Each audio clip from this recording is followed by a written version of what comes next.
नमस्कार, कैसे हैं आप सभी लोग?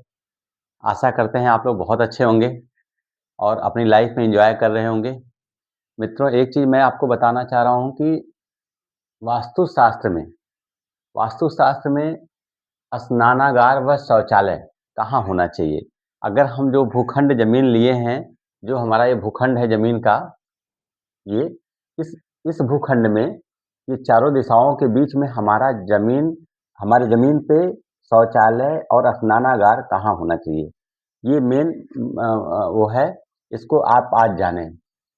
मित्रों, सबसे पहले ये जानें कि शौचालय जो है कहाँ नहीं होना चाहिए। पहली बात तो ईशान कोण में इस दिशा पे शौचालय नहीं होना चाहिए। अग्नि कोण पे बिल्कुल नहीं होना चाहिए और वाक्य कोण पे नहीं होना चाहिए और यहाँ पर भी शौचालय नहीं होना चाहिए, क्योंकि पितरों का स्थान है। मित्रों, ये पूजा स्थान हो गया ईशान कोण का, यहाँ शौचालय बिल्कुल नहीं बनना चाहिए। अग्निकोण पे शौचालय नहीं होना चाहिए, क्योंकि ये कहीं न कहीं हमारे माताओं के बहनों के लिए ये बहुत समस्या का कारक बन जाता है, मानसिक क्लेश का कारक बन जाता है, रोज़ी-रोज़गार में दिक्कतें आ जाती हैं, उसमें शौचालय नहीं होना चाहिए। नैनित्र कोण हमारे पिता का स्थान हो गया, हमारे पूर्वज लोगों का स्थान हो गया, ऐसे जगहों पे शौचालय बनाएँगे, हमारे पितृ दूषित होंगे, खराब होंगे। चौथा है वाक्य कोण, हमारा धन का कारक ये उत्तर और पश्चिम का कोना। उत्तर और पश्चिम का कोना जो है हमारा वाक्य कोण हो गया। यहाँ पर शौचालय इसलिए नहीं बनाना चाहिए, क्योंकि अगर यहाँ पे शौचालय बनाया तो जितना पैसा आप कमाओगे ना, पैसा बचेगा नहीं, आएगा चला जाएगा। तो मित्रों, ये सकारात्मक चीज़ें इसलिए बता रहा हूँ, ताकि आप अगर कहीं भूखंड या ज़मीन ले रहे हैं या कोई फ्लैट भी ले रहे हैं, तो इन सब चीज़ों का विशेष ध्यान रखना चाहिए। अगर ये ऐसा करते हैं, तो आपके जीवन में हमेशा अच्छा ही अच्छा होगा।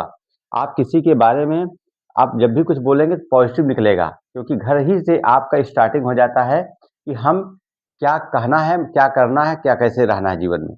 तो अगर आपका घर सही है, आपका शरीर सही है, तो आप जीवन में तरक्की करते ही जाएँगे मित्रों, ये सच्चाई है। अब देखें, अगर ईशान कोण और अग्नि कोण के बीच में अगर स्नान करने के लिए आप दे सकते हैं, स्नानागार बना सकते हैं। एक जगह और स्नान करने का जगह है, उत्तर में अगर आप स्नानागार बना सकते हैं। उत्तर के बीचों-बीच में गार बना सकते हैं।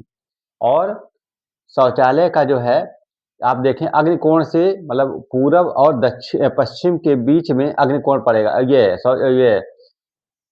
शौचालय कर सकते हैं। जैसे अग्निकोण और नैनित्र कोण के बीच में आप शौचालय बना सकते हैं, बहुत बढ़िया रहेगा। यहाँ शौचालय बनाएँ, यहाँ बनाएँ, थोड़ा यहाँ लेके बनाएँ, ये भी बहुत अच्छा है।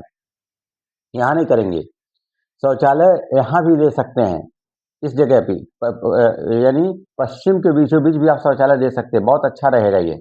हाँ मित्रों, अगर आप शौचालय बना रहे हैं तो ध्यान रखें कि जहाँ शौचालय बना रहे हैं वहाँ अगर शौचालय बना रहे हैं तो यहाँ इस साइड में सीढ़ी बनाएँ।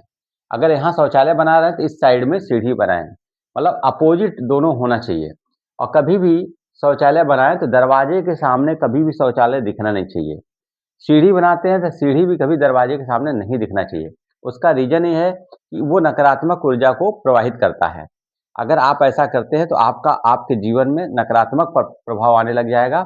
अच्छे प्रभाव पाने के लिए हमें उस तरह के दिशाओं का ध्यान रख कर के ही मकान में ये कार्य करवाएँगे। तो मित्रों, आज का ये आपको वास्तव में स्नान व शौचालय के बारे में आपको बताया। धन्यवाद।